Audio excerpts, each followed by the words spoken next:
Hello everybody, welcome back to finance with Soumya. तो अब वो समय आ चुका है जहाँ पे हमने सारे चैप्टर पढ़ लिए हैं एंड अब वक्त आता है सैम्पल पेपर प्रैक्टिस का। तो चलिए एफएमएम का सैम्पल पेपर सॉल्व करते हैं। कल हमारा बोर्ड एग्जाम है and let's start to solve the paper.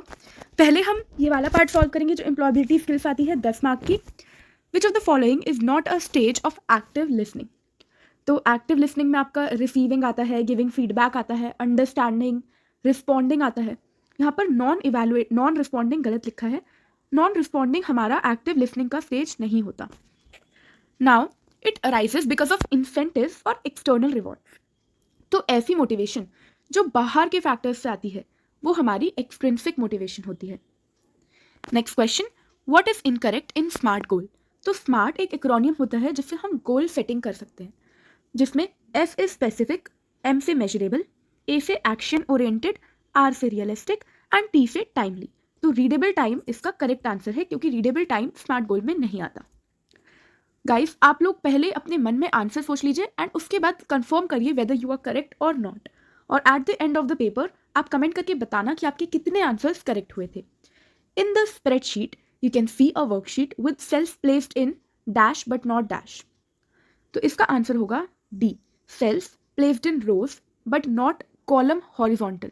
Because जो कॉलम होता है वो वर्टिकल होता है, इसीलिए ये वाला गलत है।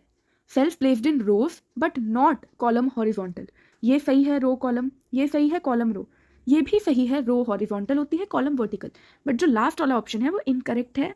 तो इस मतलब क्वेश्चन के अकॉर्डिंग ये करेक्ट हो जाएगा। Which of the following is not a characteristic of entrepreneurship. It is an economic activity to create profit oriented organization, ये तो होती है। आइडेंटिफाइंग एन अपॉर्चुनिटी, ये भी होता है। ऑप्टिमम यूटिलाइजेशन ऑफ रिसोर्सेज भी होता है। डी पार्ट देखो, it is the inability of an enterprise and an entrepreneur to take risk.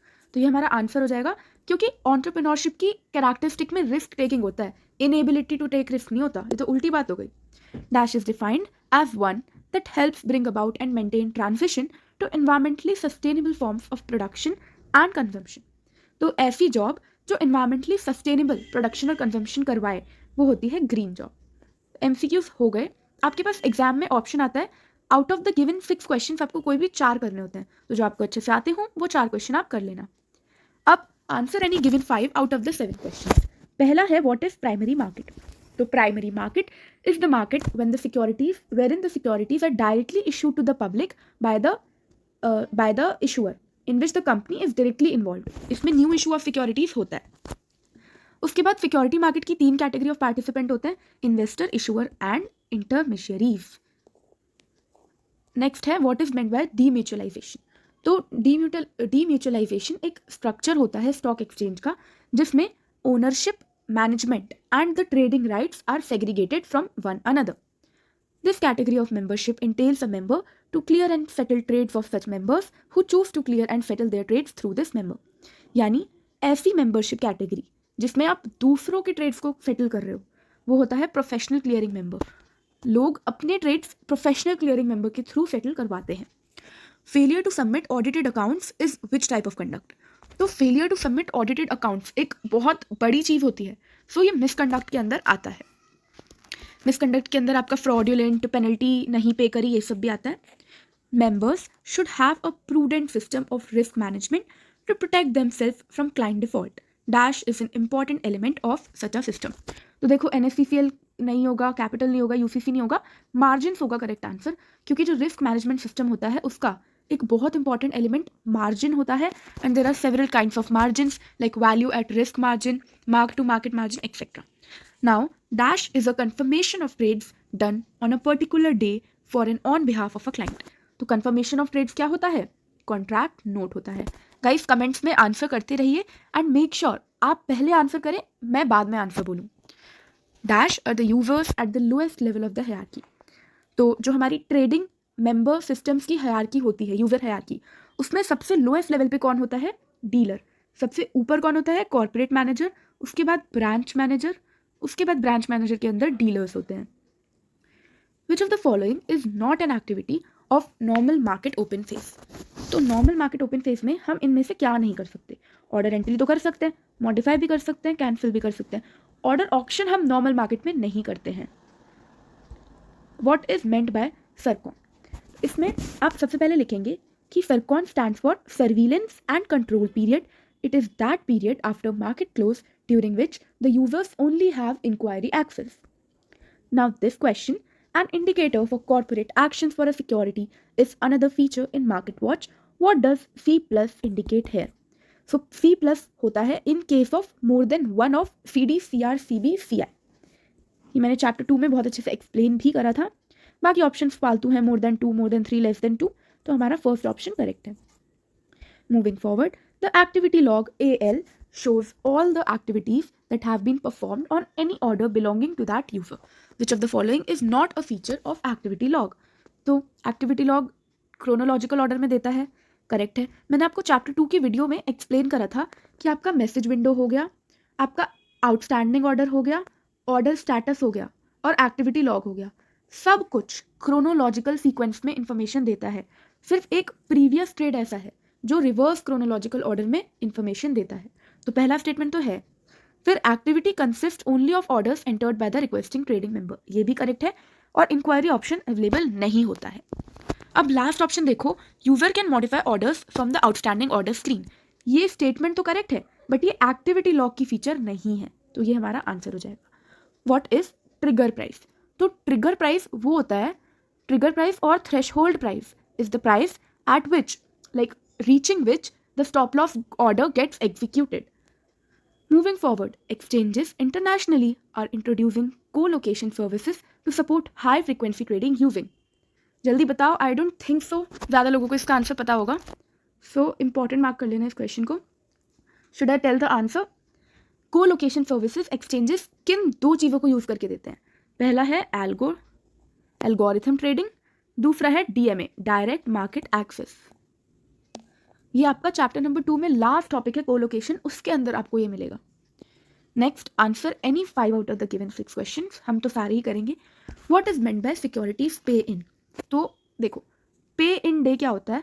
जिस डे पे स्टॉक एक्सचेंज को या फिर क्लियरिंग कॉर्पोरेशन बोल लो, उसको उसके अंदर कुछ चीज़ें जा रही है, ठीक है. अगर एक्सचेंज की कोई चीज़ अंदर जा रही है तो वो पे इन होगा.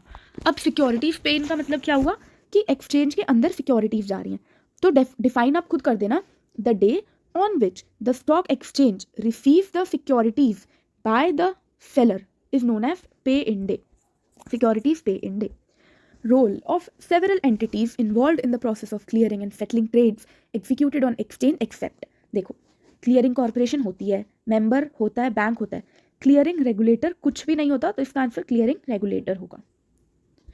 Short delivery. शॉर्ट डिलीवरी वो होती है जब either of the party, usually the seller, fails to commit to his obligation, यानी fails to deliver the securities as on the specified date and time. Now coming to, और आप इसमें ये भी लिख सकते हो कि ये दोनों केस में हो सकती है, फिजिकल डिलीवरी में और ऑनलाइन डिलीवरी में. Daily margin payable by the TM in the cash market consist of the following except.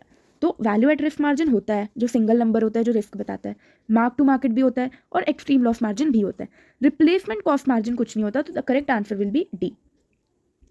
VAR margin will be charged on the net outstanding position of the respective client on the respective securities across all open settlements. तो ये किस value पर VAR margin charge होगा? Important question है. तो वो net outstanding position पे होता है. Net outstanding position is basically the by value minus cell value. Next question, who allows ISIN for government securities? Important है, मैं आपको पूरा बता देती हूँ. जो ISIN होता है वो हमारा 12 डिजिट एक कोड होता है जो हर एक सिक्योरिटी के लिए यूनिक होता है. तो जो हमारी रेगुलेटरी है सेबी, उसने परमिशन दी है NSDL को कि वो सारी की सारी सिक्योरिटीज़ एक्सेप्ट गवर्नमेंट वाली सिक्योरिटीज़ का ISIN अलॉट करे. जो GSEC होती हैं यानी गवर्नमेंट सिक्योरिटीज़ होती हैं, उनका ISIN अलॉट करती है रिजर्व बैंक ऑफ इंडिया यानी RBI. Answer any 5 out of the given 6 questions. As per SEBI regulations 2015, person is connected is to be a connected person is such person. तो ये insider trading की regulation है जिसमें ये बताया जा रहा है कि कनेक्टेड पर्सन क्या होता है. तो कनेक्टेड पर्सन इस एक्ट में ऐसा लिखा है कि ऐसा कोई ऑफिशियल या फिर कोई एम्प्लॉय उस ऑर्गेनाइजेशन का, वो कनेक्टेड पर्सन होता है. So option B would be the correct answer. Next, the frequency with which interest is paid will have an effect on. तो किस फ्रीक्वेंसी से इंटरेस्ट पेड हो रहा है या कंपाउंड हो रहा है, उसका इफेक्ट किस पर पड़ेगा? रेट ऑफ रिटर्न पे बिल्कुल नहीं, रेट ऑफ सिंपल इंटरेस्ट पे नहीं, रिफ्लेक्टिव रेट ऑफ रिटर्न तो कुछ होता ही नहीं है. Correct answer will be effective rate of return. Moving forward, certain key financial parameters like earning per share, price earning ratio, current size of equity for arriving at the estimated future price will be considered as. जो मैंने आपको chapter 4 पढ़ाया था तब भी मैंने आपको बताया था कि हम फाइनेंशियल एनालिसिस के अंदर रेशियोज को देखते हैं, जैसे ईपीएस हो गया, पी रेशियो हो गया. इंडस्ट्री एनालिसिस में आप फुल इंडस्ट्री की कंपैरिजन देखते हो. कॉर्पोरेट एनालिसिस में आप वो कंपनी कैसे परफॉर्म कर रही है वो चीज़ देखते हो. Current ratio measures what. Profitability तो बिल्कुल नहीं होगा क्योंकि वो प्रॉफिटेबिलिटी रेशियो मेजर करते हैं. डेट इक्विटी नहीं होगा, वो लेवरेज वाले मेजर करते हैं. सॉल्वेंसी लॉन्ग टर्म के लिए होती है और करंट रेशियो शॉर्ट टर्म वाला होता है. करंट रेशियो लिक्विडिटी रेशियो होता है, लिक्विडिटी मेजर करते हैं. लॉन्ग टर्म फाइनेंशियल स्ट्रेंथ और soundness of a firm is measured in terms of its ability to pay interest regularly. इसका होगा करंट अकाउंट स्ट्रक्चर तो नहीं है, प्रॉफिटेबिलिटी भी नहीं है और ईपीएस भी नहीं है. The answer will be leverage और कैपिटल स्ट्रक्चर रेशियो.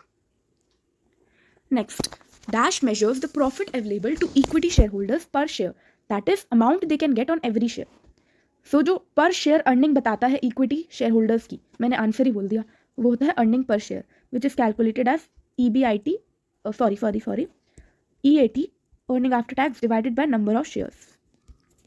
अगर प्रेफरेंस डिविडेंड है तो EAT में से प्रेफरेंस डिविडेंड भी माइनस कर दो, वो आता है आपका profit available to equity share holders, फिर उस प्रॉफिट को आप डिवाइड कर दो नंबर ऑफ शेयर्स से. Next, they take positions in financial markets to earn risk-less profits. So जहाँ पे ये टर्म दिखे risk-less profits, वहाँ पे समझ जाना the answer is arbitrageous. Sorry. Next है mention any limitation of forward market. तो इसमें ये चैप्टर 6 का क्वेश्चन है. इसमें आप एक तो लिख सकते हो काउंटर पार्टी रिस्क होता है फॉरवर्ड मार्केट में क्योंकि इनफॉर्मल ट्रेड्स होते हैं, एक्सचेंज पर नहीं होते. साथ में आप इलिक्विडिटी लिख सकते हो since the contracts are customised. तो इलिक्विडिटी होती है, मतलब they may not easily find the buyer. The amount that must be deposited in the margin account at the time a contract is entered into. तो entered into है तो फिर initial margin, ठीक है, स्टार्टिंग में. Dash measures the sensitivity of stocks responsiveness to market factors beta. What are American options. तो हमारे पास दो टाइप के ऑप्शन कॉन्ट्रैक्ट्स होते हैं, यूरोपियन और अमेरिकन. तो यूरोपियन ऑप्शन कॉन्ट्रैक्ट्स वो होते हैं जिनको एक्सरसाइज किया जाता है at the date of expiry which is the last Thursday of the month. American वो होते हैं जो एक्सपायरी डेट तक, एक्सपायरी डेट पे या उससे पहले कभी भी एक्सरसाइज किए जा सकते हैं. वैसे आज की डेट में अमेरिकन कॉन्ट्रैक्ट्स नहीं चलते, अब केवल यूरोपियन चलते हैं, बट बुक में है तो हम पढ़ रहे हैं. तो अमेरिकन ऑप्शन वो होता है which can be exercised any time up to the date of expiry. What does spot price greater than strike price depict. Spot price यानी स्पॉट मार्केट में, कैश मार्केट में जो प्राइस है अगर वो ज़्यादा है स्ट्राइक प्राइस से, यानी जो फ्यूचर मार्केट में प्राइस है, तो इसका मतलब है call in the money. Subjective question देख लेते हैं. Any two techniques that can help to maintain a positive outlook.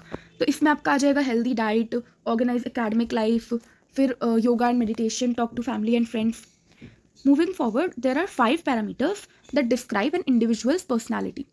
तो इसमें हमें 5 फैक्टर मॉडल का कोई एक पैरामीटर एक्सप्लेन करना है.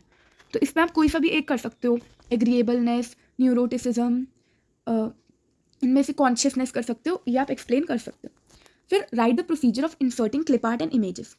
तो इंसर्ट टैब पे जाओ, वहाँ से ऑनलाइन पिक्चर्स का ऑप्शन सिलेक्ट करो, उसके बाद क्लिप आर्ट के लिए क्लिप आर्ट कर लो और इमेज के लिए image. When family or an individual runs a business successfully and passes it to the next generation, such an entrepreneur is generally termed as family business entrepreneur. इसमें बस आपको family business entrepreneur को elaborate करना है कि वो जो है लास्ट जनरेशन एंटरप्रेन्योर नहीं होता, साथ में वो या तो एस्टैब्लिश तरीके से बिजनेस करे या उसमें कुछ न्यू चेंज भी कर सकता है. उसके बाद startup is a company that is in the first stage of operations. How do you describe it. तो एक स्टार्टअप का आपको 2 मार्क के लिए डिस्क्राइब करना है कि मिनिमम इन्वेस्टमेंट से स्टार्ट हो सकते हैं, स्टार्टअप इनोवेटिव आइडिया लेके आते हैं, साथ ही साथ स्टार्टअप्स रेगुलर फंडिंग ऑप्शंस जैसे लोन्स इन सब पे नहीं जाते, गाइडेंस और एंजल इन्वेस्टर्स के पास जाते हैं. Right the working process of internet broking. तो इसमें आप इंटरनेट ब्रोकिंग जो चैप्टर 2 का है, जिसमें आपका ऑर्डर रूटिंग सिस्टम है, उसमें वीसैट लाइन से कनेक्टेड होता है, ऑर्डर आता है, वो वाला प्रोसेस एक्सप्लेन कर दोगे. Next is what is operational and legal risk. Operational risk आपका वो होता है जो सिस्टम फेलियर से होता है, मतलब ऑपरेशनल कुछ इनएफिशिएंसी हो गई, सिस्टम फेल हो गया, ऑर्डर मैच नहीं हो पाया, ऐसे. Legal risk is when the legal structure of the country does not allow for the settlement of trades. फिर प्रेफरेंस शेयर होल्डर्स के राइट्स क्या होता है. तो पहला तो होता है to get a fixed rate of dividend at a fixed period. उसके बाद जो है सेकंड राइट होता है कि वाइंडिंग अप के टाइम पर इक्विटी से पहले पेमेंट मिलती है प्रेफरेंस शेयर होल्डर्स को। Explain impact cost. Impact cost होती है cost of executing a transaction, यानी कि कोई ट्रांजैक्शन को करने की कॉस्ट कितनी आ रही है। It is like a fair measure to calculate the cost better than the bid ask spread. फिर आपका होता है all future contracts are square off at the expiry, what do you know about its contract cycle. तो पहली line आप ignore करो, main question ये है। तो इसमें आप ये बताओगे कि कॉन्ट्रैक्ट साइकिल वो पीरियड होता है जिस पीरियड के लिए फ्यूचर कॉन्ट्रैक्ट को होल्ड किया गया है। 3 टाइप की कॉन्ट्रैक्ट साइकिल होती है, 1 मंथ, 2 मंथ, 3 मंथ, और फ्यूचर कॉन्ट्रैक्ट मंथ के लास्ट थर्सडे पे एक्सपायर होता है।